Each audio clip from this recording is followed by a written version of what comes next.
안녕하세요. 국어강사 김병호입니다. 오늘은 국어 기출문제 분석에 관해서 얘기를 좀 해보겠습니다.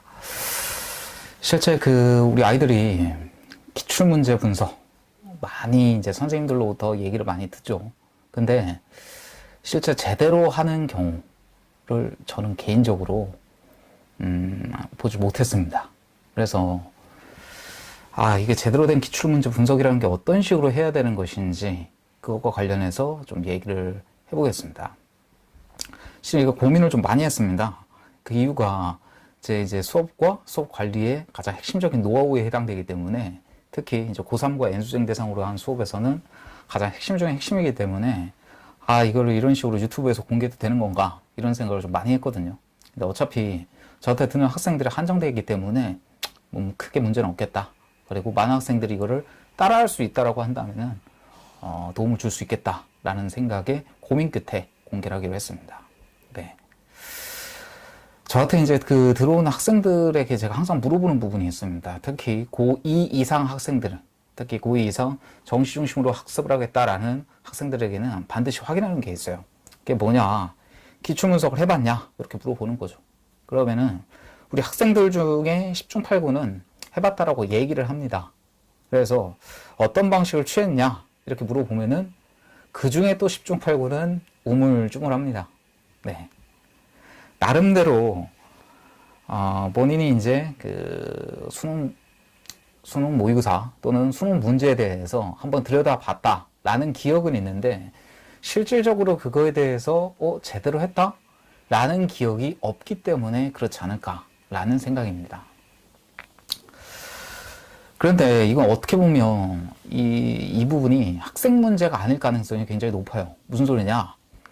기출 분석을 반드시 하라 라고 하는 선배들이라든가 선생님들의 조언이 분명히 있거든요. 근데 막상 직접적인 교육을 진행을 하는 선생님들도 이 부분에 대해서 구체적인 방법론에 대해서는 잘 알려주지 않거나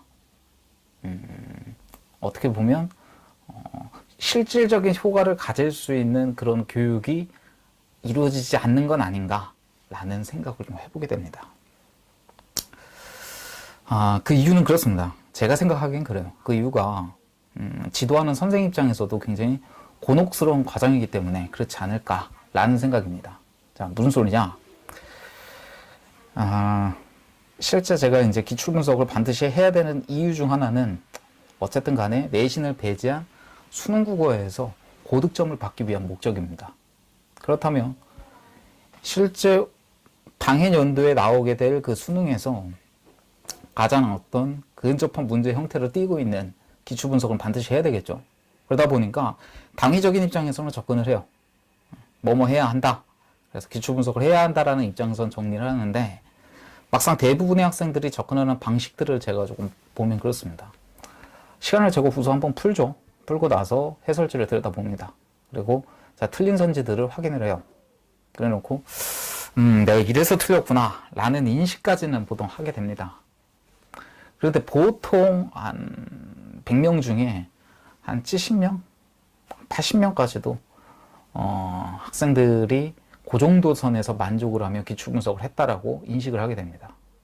여기서 조금 더 나가는 친구들을 제가 좀 확인해 보면은 맞은 선지라 하더라도 좀 애매하게 맞은 부분들 있죠. 그 다음에 정확하게 자기가 이게 내가 왜 맞았는지 판별하기가 쉽지 않았다라고 판단하는 선택지에 대해서는 해설지를 좀 꼼꼼히 봅니다. 네. 그리고 오답 노트까지 작성을 하죠. 거기까지 학생들이 한 100명 중에 한 90명 이 정도 된다고 보시면 돼요. 90명이 아니죠. 그 이상입니다. 95명 그 정도까지 간다고 보시면 될 것 같아요. 그러면 김병호 강사는 제가 제안하는 기출 분석은 어떤 거냐? 네, 우선 기출 문제의 범위부터 한정을 시켜야 됩니다. 무슨 소리냐? 현재 수능에서 출제하고 있는 기관은 교육과정평가원입니다. 자, 이하 줄여서 평가원이라고 얘기를 하겠습니다. 자, 그런데 우리 학생들이 시중에서 이제 기출 문제집을 이제 사게 되면은 그게 뭐 인강 문제집이든 서점에 나와 있는 시중 문제집이든 그 문제집을 사면 교육청 학평 문제와 그 다음에 평가원 문제가 혼재가 되어 있습니다. 그리고 그걸 구분하지 않고 문제를 그냥 드립다 풀게 되는 거죠. 그런데 이 부분을 아셔야 돼요. 우리는 최종적인 목적지가 교육청 학력평가가 아니라 바로 평가원에서 출제하고 있는 수능입니다. 그런데 막상 문제 분석을 그동안 오랫동안 해왔던 선생님 입장에서 봤을 때 평가원의 시각과 그 다음에 교육청 학평의 시각이 좀 다른 경우들이 꽤나 많이 발견됩니다. 오늘은 그런 구체적인 문제 분석 시간이 아니기 때문에 제가 이 정도로만 던져놓고 넘어가겠습니다. 그리고 심지어 평가원 문제 안에서도 매해 출제 기조가 약간씩 변화하고 있어요. 가령 작년도 수능부터가 새로운 출제, 새로운 어떤 방식에 따라서 수능이 출제되고 있죠. 그래서 선택 과목이라는 화법과 작문, 그리고 언어와 매체가 이제 새롭게 들어온 상황이고, 그런 과정 속에서 문제 형태라든가, 그 다음에 EBS 수능의 EBS 수능 특강과 수능 완성의 반영 정도, 그리고 문제의 형태가 조금씩 변화를 했습니다. 이런 부분까지 잡아낼 수 있어야 됩니다. 자, 그렇다면 제대로 된 기출 분석이라고 한다면은 막연히 저 7년치 풀었어요, 뭐 10년치 풀었어요, 이런 게 중요한 게 아닙니다. 그런 양적인 부분이 중요한 게 아니라 질적으로 접근을 하셔야 됩니다. 이때 질적으로 접근을 한다는 것은 곧 눈치를 채셨겠지만 바로 평가 문제만 골라내는 겁니다. 그렇다면 실제 평가 문제는 6월 모평, 즉 1, 2학년 시험을 제외한 3학년 6월, 그 다음에 9월, 그리고 수능 기출이 될 겁니다. 그래서 매해 바로 이 3회에 해당되는 이 기출 문제를 분석하는 것이 제대로 된 기출 분석이다, 이렇게 말씀드릴 수가 있겠습니다. 자, 두 번째, 이제 그럼 이제 방법적으로 이제 어떻게 접근을 해야 되는 거냐? 우선 뭐 일반적인 뭐 기출 분석과 크게 다르지 않습니다. 시간을 재고 80분 동안 45문항을 풀게 됩니다. 네, 정확하게 시간을 재고 푸셔야 됩니다. 제가 그 수능을 바라보는 주요한 그 시각 중에 하나가, 수능 시험은 변별력을 가지기 위해서 시간 요소라는 부분을 굉장히 중요한 요소로 다뤄놓고 있는 시험이다. 저는 개인적으로 이렇게 생각을 합니다. 실제 80분 동안 45문항을 풀어내는데, 제 학생들의 경우 내신 등급은 상대적으로 좋은데, 높은데 수능 성적이 생각보다 좀 낮은 경우들이 있어요. 근데 이런 학생들과 제가 상담을 하다 보면 어떤 얘기가 많냐? 시간이 부족해서 지문 하나를 통으로 날렸어요. 또는 비문학 쪽에서 어려운 지문에서 나타나고 있는 고난도 문제들을 건드리지 못하고 시간이 끝나버렸어요. 이런 얘기를 많이 합니다. 그만큼 시간 관리가 굉장히 중요합니다. 네. 자, 어쨌든 80분을 재고 시험을 치르고 나면 이제 두 번째 과정으로 들어갑니다. 답을 맞춰야 되겠죠. 자, 스스로 답지를 보고 답을 맞춥니다. 자, 세 번째, 오답을 걸러냅니다. 그리고 오답 선지에 해당되는 부분을 고민하셔야 돼요. 여기서 곧바로 해설지를 보시면 안 됩니다. 자기 스스로 이게 틀린 부분을 스스로 다시 한번 고민하는 시간을 가져보는 겁니다. 자, 그리고 나서 다시 해설지를 통해서 비교를 한번 해보는 겁니다. 자, 그런데 여기서 끝나면 안 되죠. 자, 여기까지가 우리 일반적인 학생들이 진행하고 있는 기출 분석이라고 볼 수 있어요. 자, 지금부터가 중요합니다. 지금부터 집중하셔야 됩니다. 자, 뭘 하셔야 되냐? 바로 제가 사후 분석이라고 보통 명칭화 시켜놓은 분석이 이제 들어가는 겁니다. 이때 사후 분석이라고 할 때 사후는 죽은 후 이게 아닙니다. 시험이라는 모든 사건이 종료된 이후의 분석이다, 이런 뜻입니다. 네. 자, 그럼 이제 뭘 해야 되는 거냐? 바로 맞은 선택지든 틀린 선택지든 각 문항의 모든 선택지들을 지문과 대응을 해서 근거를 찾고 체크를 해야 됩니다. 이때 체크를 하는 방법은 노트를 활용해서 직접 적어가면서 하는 것을 권합니다. 네. 보통 이제 최근에 이제 특히 이제 우리 재학생 중에서 3학년이라든가 N수행 같은 경우에 이제 사설 모의고사들 있죠. 뭐 밭땡, 이땡, 뭐 강땡, 뭐 서땡, 뭐 그런 어떤 사설 모의고사들을 이제 많이 풀고 저랑 이제 뭐 질문도 저한테 하고 제가 답변도 주고 이렇게 하는데, 거기 해설지들 보면 굉장히 좋아요.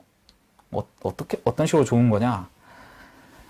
제가 지금 방금 말씀드렸다시피 기출문제 분석을 할 때 맞은 선택지든 틀린 선택지들을 다 지문과 대응시키라 그랬죠.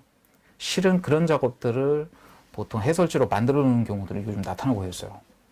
그런데 이제 문제는 우리 학생들의 그 활용 정도를 제가 이제 살펴보면은 제대로 된 활용을 못하고 있다라는 생각을 좀 많이 합니다. 무슨 소리냐?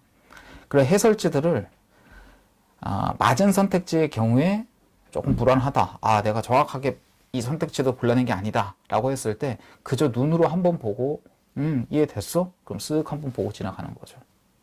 물론 그게 이제 사설모의고사라고 한다면은 저도 그 정도에서 마무리 줘도 큰 문제는 없다라고 봐요. 근데 이제 문제는 제가 방금 말씀드렸다시피 한정된 가장 핵심이 되고 있는 평가 문제 같은 경우엔 그런 식으로 분석을 해서는 안 됩니다.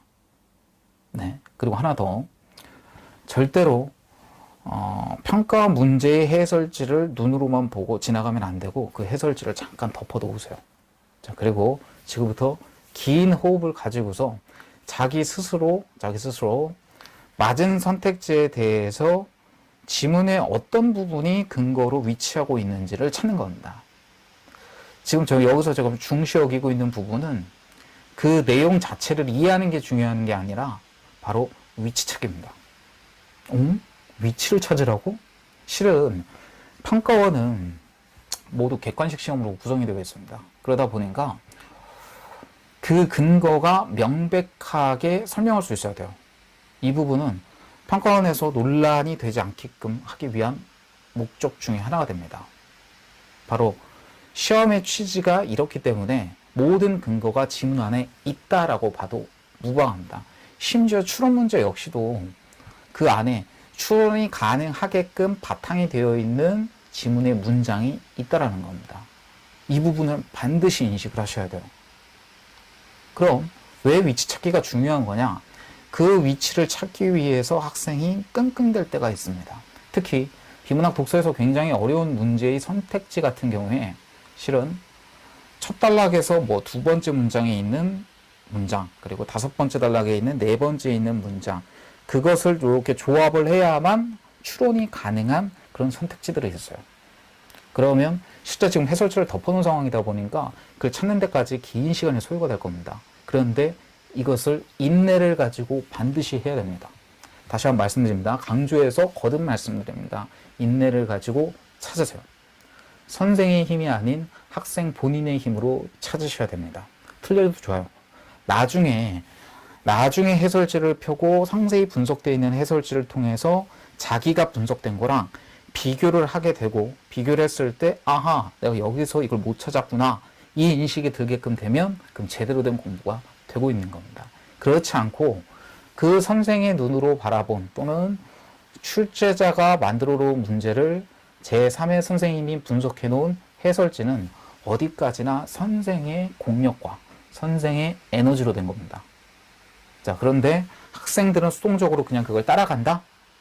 네, 그 효과는 반감될 수밖에 없습니다. 어떻게 보면 그와 같은 기출분석, 그렇게 수동적으로 따라가는 기출분석은 시간만 낭비하는 경우가 될지도 모른다 라고 제가 확실히 말씀드릴 수 있습니다.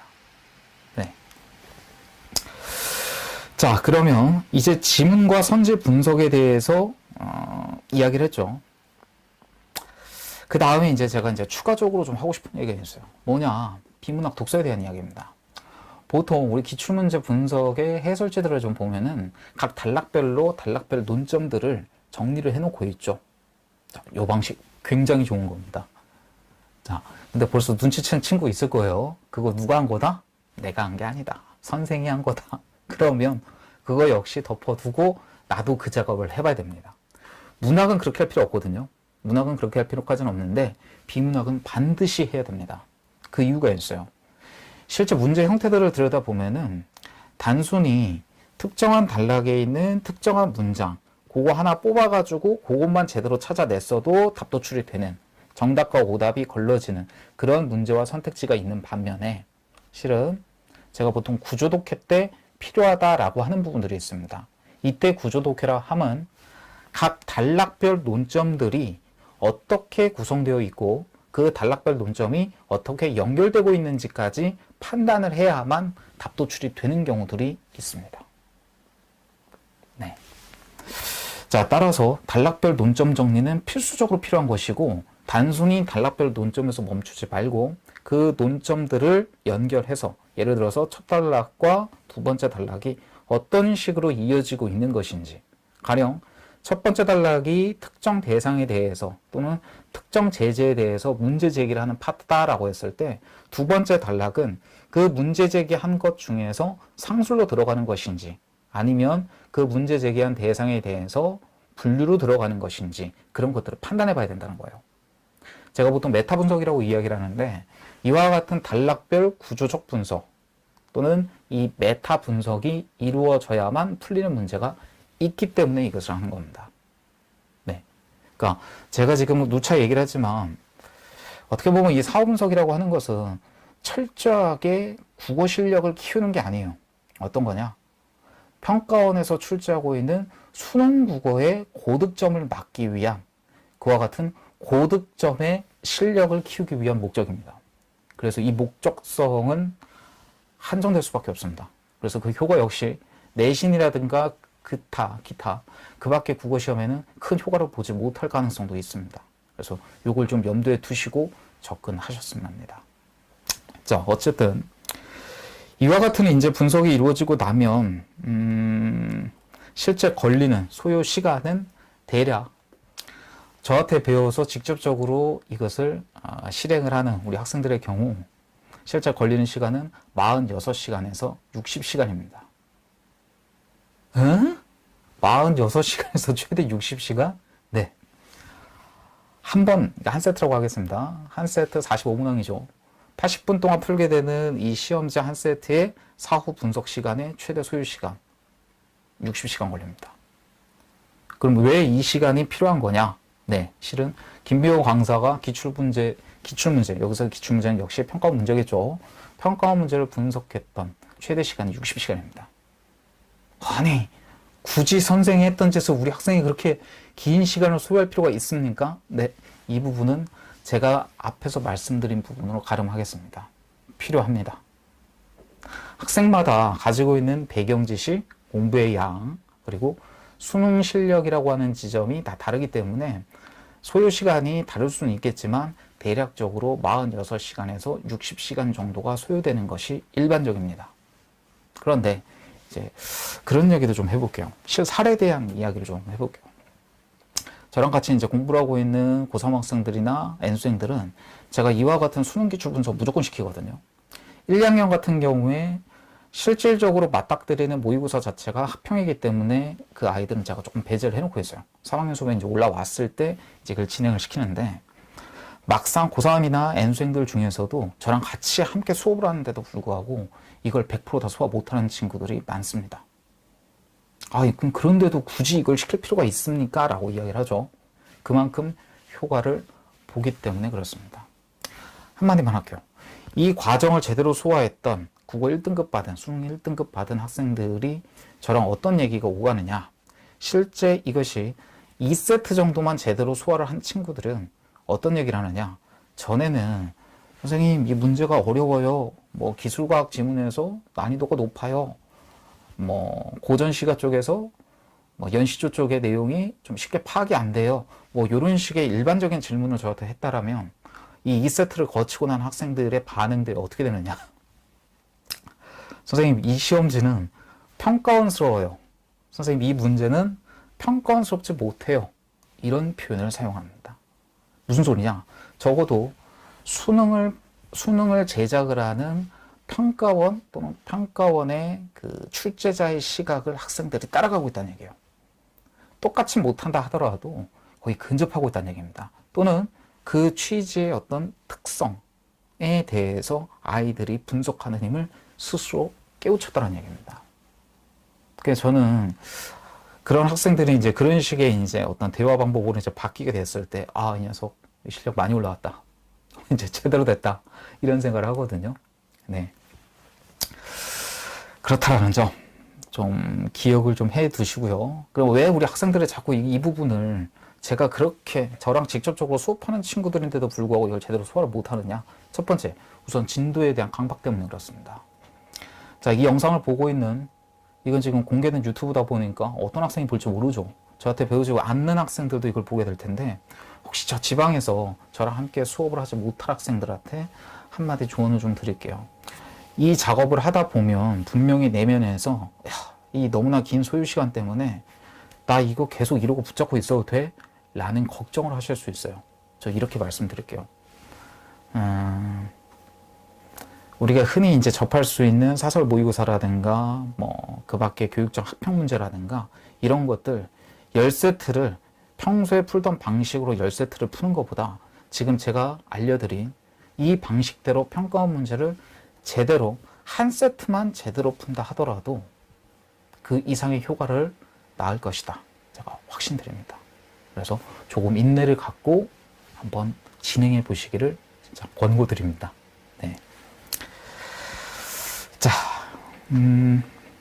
그러면 김병호 강사, 너는 뭐 어떻게 이 과정에 대해서 수업에서 진행하느냐 좀 궁금하시죠? 그래서 조금 더 구체적으로 말씀을 좀 드리겠습니다. 저 같은 경우에 첫 번째, 제가 지금까지 말씀드린 이 기출 분석, 사후 분석 과정에 대해서 제대로 이수를 하는지 확인을 하게 됩니다. 네. 물론 확인한다 하더라도 이거 끝까지 못 따라온 친구들 분명히 있어요. 솔직히 말씀드리는 겁니다. 그런데 어찌됐든 아이 의지만 있다라고 한다면 끝까지 관리합니다. 자, 두 번째, 이제 선택 과목으로 언어와 매체 쪽을 선택하는 학생들이 있습니다. 제 올린 영상들을 좀 보시면은, 물론 뭐 최근에 이제 올린 영상들이 이 노원구 인근에 있는 또는 도봉구 인근에 있는 학교별 타깃으로 해가지고 영상을 좀 올리다 보니까 뭐 이 학교가 아닌 학생들은 거의 볼 일이 없겠지만 그럼에도 불구하고 제가 그 영상 속에서 어떤 영상이든 거듭 반복하고 있는 이 고등학교 국어 과정에 대한 이야기가 좀 있습니다. 그게 뭐냐? 지금 수능에서 선택 과목이 만들어졌고 화법과 작문과 언어와 매체 중에서 굳이 본인이 언어와 매체 쪽이 너무 힘들어서 또는 점수가 너무 안 나와서 공부를 했음에도 힘들다. 그래서 포기하고 화법과 작문을 선택한 학생이 아니라면 가능하면 언어와 매체를 선택을 하시라. 굳이 앉아서 표점을 4점에서 5점 정도 깎아먹는 핸디캡을 안고 들어갈 필요가 없다. 이런 얘기를 거듭 반복하고 했습니다. 자, 그러면 이제 언어와 매체 쪽을 좁혀서 말씀을 드리면은, 언어와 매체 쪽을 선택하는 학생의 경우에 실제 단순 문제풀이 또는 아까 말씀드렸다시피 정답지의 어떤 선지 부분에 대한 어떤 풀이 정도, 오답이나 정답에 대한 해설 정도로 끝나지 않습니다. 그 이유가 조금 있어요. 그 이유는 문학이나 비문학 독서와 좀 달리 이 언어와 매체는 개념학습이 필수로 이루어져야 됩니다. 물론 1, 2번 문제, 그러니까 첫 문제와 두 번째 문제, 35, 36번 문제 같은 경우에는 지문형 문제이기 때문에 지문에서 그 근거를 찾을 수는 있거든요. 근데 나머지 세 문제 같은 경우에는 순수하게 그 배경이 되는 기반적인 언어의 지식, 이때 언어는 문법 영역을 얘기합니다. 바로 문법 지식을 갖고 있어야 돼요. 그렇기 때문에 이 부분은 확장해서 필수 개념들을 보여주고 이 부분을 확인하고 만약에 필요하다라면 숙지까지 시키는 그 과정까지 들어가게 됩니다. 그래서 만약에 저랑 이제 함께하지 못하는 이 영상을 보고 있는 학생이나 이제 부모님이 계시다라고 한다면 이 부분은 다른 어떤 선생님이나 어떤 인강을 통해서라도 충분히 공부를 좀 시킬 수 있도록 유도하셨으면 합니다. 자, 이제 그 다음 과정이 이제 고전문학 같은 경우 말씀 좀 드릴게요. 이 고전문학에서 학생들이 이제 관건이 되는 부분이 이 어휘거든요. 그래서 막상 고전 소설이라든가 고전 시가라든가 둘 다 답은 맞는데 답과 상관없이 좀 학생들이 문제를 풀고 나서 꺼림칙하다. 나 이러고 넘어가도 돼? 이렇게 생각되는 부분이 있어요. 어떤 부분이냐? 내가 모르는 어휘가 나왔을 때 그 어휘를 암기 수준에 해당되는 숙지까지 가야 되는 것인지, 그냥 지문의 맥락만 보고 맥락 파악 수준으로 그냥 지나가도 되는 것인지, 솔직히 학생 입장에서는 그걸 구별하기가 쉽지가 않습니다. 그리고 그걸 구별해주는 해설지도 없어요. 시중 해설지는 없습니다. 네, 이거 선생님이 해줘야 돼요. 제가 하겠습니다. 저랑 함께하는 학생들은 이 부분은 필수 개념이다. 이때 필수 개념이라고 하는 것은 이 지문상에서만 한번 나오고 지나갈 수 있는 어휘인 것인지, 아니면 또 나올 수 있는 어휘인 것인지, 또 나온다라고 한다면 가능하면 숙지해두는 게 좋겠죠. 제가 이제 예전에 김병호 국어라는 명칭을 쓰기 이전만 하더라도 제 이제 그 학생들한테 이제 내세우는 모토 중에 하나가 텍스트 앤 컨텍스트 국어였습니다. 즉, 텍스트가 사전적인 어휘의 의미를 의미한다면 이때 컨텍스트라고 하는 것은 문맥, 즉 맥락을 얘기합니다. 제가 맥락을 굉장히 강조를 많이 하거든요. 수능 역시도 맥락만 제대로 잡을 수 있다라면 고득점에 근접할 수 있어요. 이때 고득점은 학생마다 다를 수 있기 때문에, 기준이 다를 수 있기 때문에 여기서는 상세히 말씀 안 드릴게요. 다른 영상에서 좀 말씀을 드리겠습니다. 자, 그런데 여기서 조심할 게 있어요. 우리가 맥락을 잡는다라는 것은 텍스트를 기초로 해서 쌓아 올리는 겁니다. 이 텍스트적, 즉 사전적인 어휘의 의미 파악이 똑바로 되지 않는 상황에서 높이 건물을 지어 봐야 그것은 사상 누각이 될 뿐입니다. 곧 허물어집니다. 그래서 맥락 잡는 것은 조금 기초적인 과정이 끝난 다음에 이루어져야 된다. 그래서 저는 고전 시간과 고전 산문 쪽에서 학생들이 어려워하는 바로 이 지점을 철저하게 관리 나가겠습니다. 이것만으로도 문학 다 잡아낼 수 있어요. 적어도 고전 문학 다 잡아낼 수 있습니다. 네. 자, 그 다음에 이제 비문학 얘기에 대해서 말씀을 좀 드리겠습니다. 제가 이제 비문학 독서 가지고서 드릴 말씀이 굉장히 많거든요. 근데 이제 오늘은 이제 내용 분석을 하는 시간은 아니기 때문에 좀 핵심만 짧게 말씀을 드릴게요. 적어도 제가 이제 관리하는 그 기출 분석과 연관되는 부분에 있어서 이런 말씀을 좀 드리겠습니다. 실제 평가원의 기출 문제를 영역별 또는 제재별로 좀 나눠봤을 때 인문 쪽 지문하고 최근에는 인문 복합으로 나오고 있죠. 2년 동안 지금 형태가 지금 바뀐 시험에만 한정해서 말씀드릴게요. 2년 동안 인문 지문 같은 경우에 보통 복합 지문으로 나오고 있어요. 제 지문이 좀 두 개로 쪼개서 나옵니다. 가나 이런 식으로. 그리고 사회 지문 쪽에 있죠. 사회 지문 쪽에 주로 출제되는 부분은 법 지문 또는 경제 지문입니다. 그 다음에 기술 과학 지문이 있을 거예요. 크게 이렇게 세 개 지문으로 쪼개지죠. 물론 맨 앞에 1번부터 3번까지는 독서 방법론에 대한 이야기입니다. 일반적인 독서론에 대한 이야기고, 이 부분은 오늘 생략할게요. 솔직히 난이도가 그렇게 높지가 않기 때문에 뭐 별도로 뭐 얘기할 건 아닌 것 같고, 이 세 개의 제재만 국한해서 좀 말씀을 드리면은 실제 평가원 문제를 똑바로 제대로 분석한 사람 또는 제대로 분석한 선생님, 제대로 분석한 학생의 경우에 보통 우리 아이들이 가장 어렵다라고 하는 제재인 기술과학 제재하고 경제 제재에서 문제의 형태가 다른 것들을 발견하게 됩니다. 좀 더 정확하게 얘기해서 지문 형태가 다른 게 있어요. 어떤 부분이냐? 바로 정보의 누락 관련 이야기입니다. 무슨 소리냐?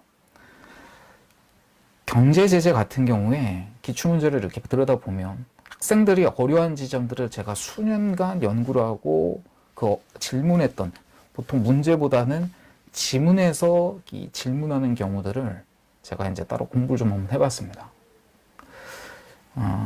그런데 실은 학생들이 어려워했던 그 주요한 이유 중에 하나가, 경제 제재에서 어려워했던 그 주요한 이유 중에 하나가 문장과 문장 사이에서 이 논리가 전개가 되는데, 계단으로 따지면 첫 번째 계단을 밟고 두 번째, 세 번째를 밟고 네 번째로 가야 되는데, 이 첫 문장과 그 다음 문장에 갭이 발생하는 겁니다. 즉, 두 번째 계단과 세 번째 계단이 누락된 상황에서 네 번째 문장으로 넘어가요.